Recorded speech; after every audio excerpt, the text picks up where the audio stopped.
parents and my dear students, welcome to Gyan ka Sagar with संजीवनी। पिछले video में मैंने आपको स्वर के बारे में समझाया। पहले मैंने वर्णों के बारे में बताया, फिर वर्णों के भेद में आपको मैंने स्वर और व्यंजन के बारे में बताया। तो कल मैंने आपको स्वर के बारे में डिटेल में जानकारी दी और आज हम व्यंजन के बारे में पढ़ेंगे कि व्यंजन किसे कहते हैं या व्यंजन क्या होते हैं। ठीक है, तो हम पढ़ेंगे कि व्यंजन किसे कहते हैं। व्यंजन वे होते हैं जिनको स्वरों की सहायता, जो स्वर जिनका उच्चारण स्वरों की सहायता के बगैर जो है वो नहीं होता। व्यंजन किसे कहते हैं?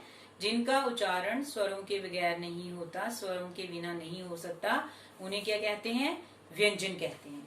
और व्यंजन कितनी तरह के होते हैं? व्यंजन 5 तरह के होते हैं। कितनी तरह के होते हैं? 5 प्रकार होते हैं व्यंजन के। तो व्यंजन के 5 प्रकार होते हैं। कौन कौन से होते हैं? इसी में से देखिए, अब मैंने ये कल आपको व्यंजन का चार्ट बना के बताया था और मैंने आपको ये भी समझाया था कि व्यंजन पढ़ते वक्त ये वर्णमाला हमारे बहुत काम आएगी, बोला था। तो अब हम व्यंजन के बारे में पढ़ा कि व्यंजन किसे कहते हैं, ये व्यंजन क्या होते हैं। तो व्यंजन जो होते हैं उस स्वरों व्यंजन को बनाने के लिए स्वरों की सहायता लेनी पड़ती है, उसे क्या कहते हैं? व्यंजन कहते हैं। अब हम व्यंजनों के जब भेद पढ़ेंगे तो हम उसमें पढ़ेंगे, फर्स्ट व्यंजन का भेद हमारा होगा स्पर्श व्यंजन। क्या होगा? स्पर्श व्यंजन।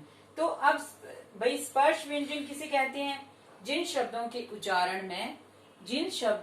उच्चारण में जीवा जो है मुख के विभिन्न भागों से लगती है, विभिन्न भागों से उसका आवाज लगती है, स्पर्श करती है, तो उसे क्या कहते हैं? स्पर्श व्यंजन कहते हैं। क्या कहते हैं? स्पर्श व्यंजन कहते हैं। तो वो कौन कौन से होंगे? क से लेके म तक जो होंगे वो हमारे क्या होंगे? स्पर्श व्यंजन। क्या आगे? स्पर्श व्यंजन।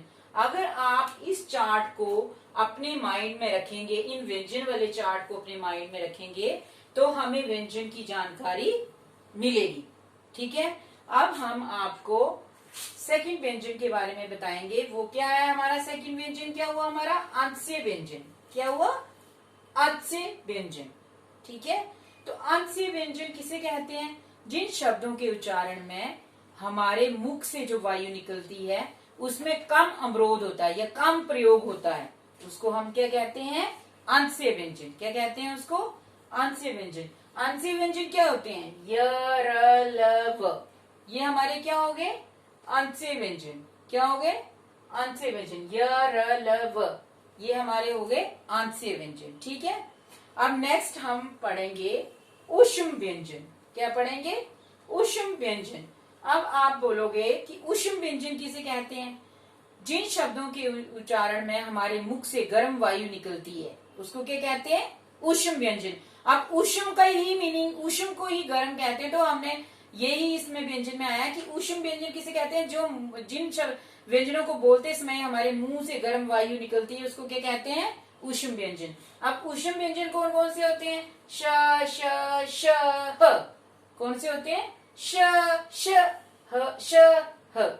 ये क्या होते हैं? हमारे ऊष्म व्यंजन होते हैं। क्या होते हैं? ऊष्म व्यंजन होते हैं। अब हम संयुक्त व्यंजन पढ़ेंगे। संयुक्त व्यंजन। संयुक्त व्यंजन किसे कहते हैं? दो शब्दों के योग से जो शब्द बनता है उसको क्या कहते हैं? संयुक्त व्यंजन कहते हैं। क्या कहते हैं? संयुक्त व्यंजन। अब हम बोलेंगे कि संयुक्त व्यंजन बनाना हो तो कैसे बनाएंगे संयुक्त व्यंजन? जैसे हम फर्स्ट वर्ड को ले लेते हैं क्ष। हमने फर्स्ट वर्ड ले लिया क्ष, ये हमने फर्स्ट वर्ड यहाँ पे लिख दिया क्ष। तो जब हम इसको एग्जाम्पल देंगे संयुक्त व्यंजन का तो हम लिखेंगे, कैसे लिखेंगे? क प्लस अ प्लस श। ठीक है, ऐसे लिखेंगे। क्यों लिखा ऐसे हमने?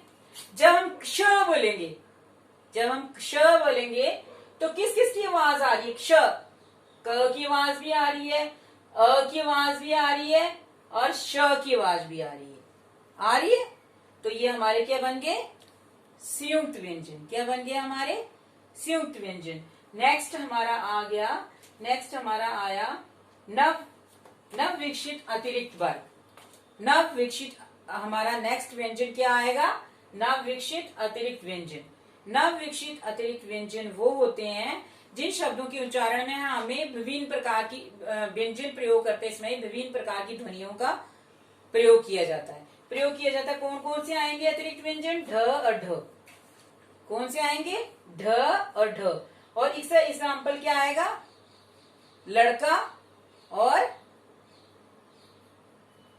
ठीक है, ये आपका एग्जाम्पल आ गया। ठीक है, अब आपने ये आपको पता चल गया होगा कि व्यंजन जो है किसको कहते हैं और व्यंजन कितने प्रकार के होते हैं। फर्स्ट आपको स्पर्श व्यंजन आ गया, सेकंड आपका अंशीय व्यंजन आ गया, थर्ड आपका ऊष्मा व्यंजन आ गया, फोर्थ आपका संयुक्त व्यंजन आ गया और फिफ्थ आपका नव विकसित अतिरिक्त व्यंजन आ गया। ठीक है, अब आपको पता होना चाहिए जब आप इस वर्णमाला को अपने माइंड में रखोगे व्यंजन की, तो आपको व्यंजन को पढ़ने की कोई जरूरत नहीं है। व्यंजन का आपको कुछ भी ध्यान, जब आप ये माइंड रख लोगे तो व्यंजन आपको खुद ब खुद समझ आ गए। तो इसीलिए ये मैं आशा करती हूँ कि आपको मेरी वीडियो जो है ये अच्छी लगी होगी। तो इसीलिए मैं चाहती हूँ कि अगर आपको कोई भी क्वेश्चन इसके अकॉर्डिंग मुझसे पूछना हो तो प्लीज आप कमेंट बॉक्स में जाइए और आप मुझसे क्वेश्चन पुट कर सकते हैं। Thank you. Okay, bye.